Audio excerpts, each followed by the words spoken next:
everybody, welcome back to Sama, Sisters Against Mental Abuse. Today I wanted to share something with you that's been making its rounds on Facebook. That's where I saw it anyway. And this is one of the best examples of verbal abuse, negging, manipulation, and intimidation all at once. And it was a one-sided conversation. I am going to put this video in here and I'll get back. Yeah, fuck you too, man. I fucking hate black women, man. I pray that every nigga beat the shit out of y'all niggas, out of y'all bitches. I pray on it. So you heard that. And you also probably saw it, but if you didn't see it, a man had hopped into this woman's inbox and he said, "What's up?" I mean, goodness, not even 30 minutes later, he sent her this angry voice message talking about how he hate black women, blah, blah, blah, blah, blah. But this is a huge red flag, obviously. But let me tell you why. First of all, it's negging, which negging is saying something. It can be a underhanded compliment or saying something derogatory to kind of knock someone down a peg. And that is what this is. But it's also verbal abuse. It's also intimidation. Verbal abuse, obviously, and intimidation because he's attacking her. He's talking about he hates black women, and he's also talking about how he hopes we get, beat or whatever, which is disgusting because, like, why did your mind go there? So I didn't respond to you and it's been less than 30 minutes and that's where your mind went. And so the target with this negging and manipulation and stuff like that is so that you can respond. And most of us do. A lot of us fall for this technique when it comes to like hurtful stereotypes about us being angry or aggressive, or like he did an attack on black women as a whole. And it doesn't just happen in messages, it happens on Facebook, like in comment sections, it happens in real life. If you recall, I talked about boundaries and we talked about street harassment and catcalling, and we know how they call you names or whatever when you say you're not interested.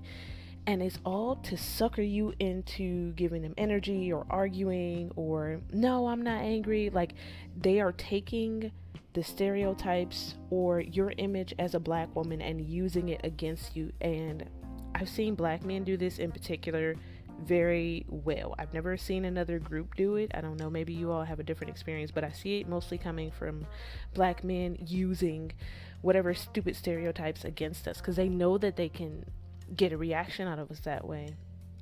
Let me tell you something. Don't let them sucker you into giving them energy or arguing. That's what they want.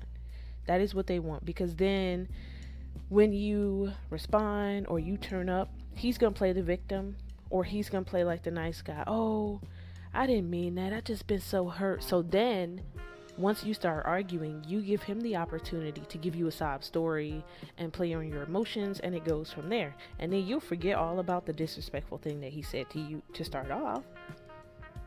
I mean, honestly, this turns me off, because not only does it show how small his ego is, but it shows how insecure he is.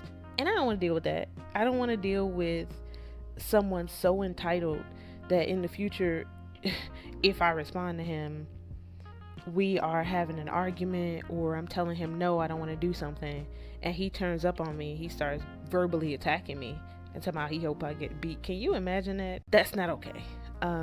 So I would say, if you don't like them or you don't want to respond, don't. And most times I hear so many other black women like, oh, at first I didn't like him, but I gave him a chance and then he messed me over.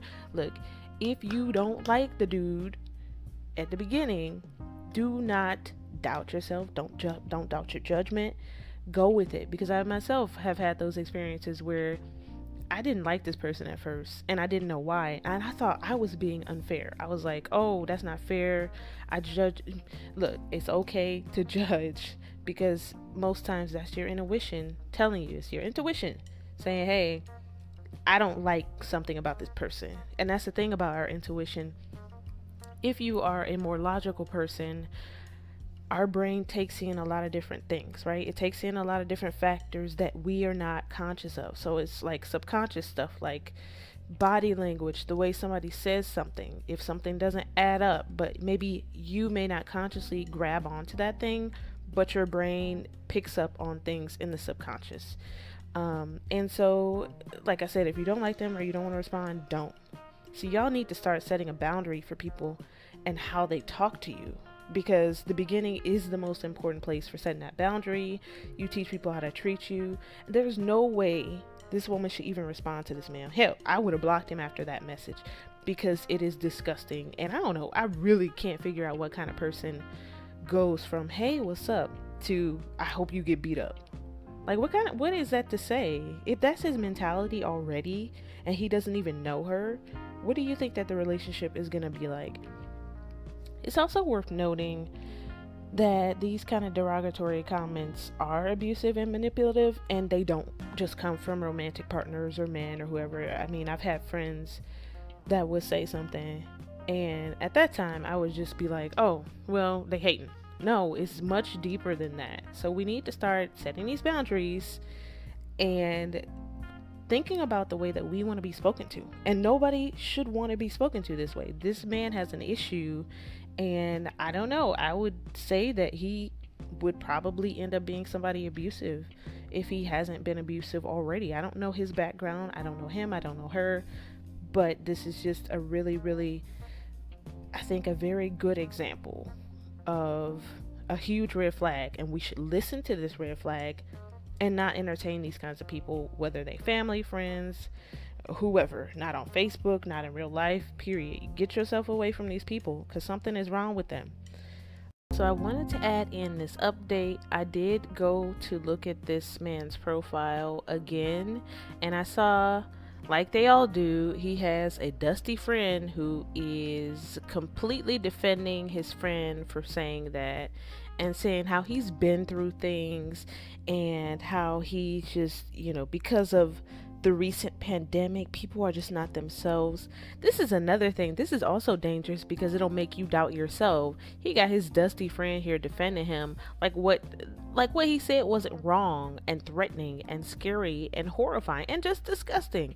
So no, whenever there is someone, a man in particular, who's negging you or who's talking down to you, there's always going to be somebody to defend him. And you'll start to see this pattern as I share with you more. These men always have someone who is willing to defend whatever they say, whatever they do. And so sometimes that'll cause you to doubt what you're thinking or doubt your judgment. Don't let it.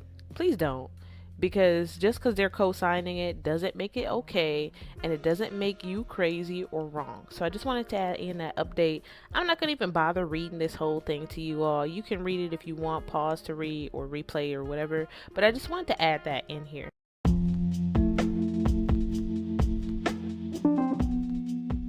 And that concludes our episode for today. Thank you for joining us. If you are a Black woman who has a story to share about mental abuse, whether with family, romantic partner, friendship, or you are a Black woman in the mental health field, please reach out to us, samatogethernow@gmail.com.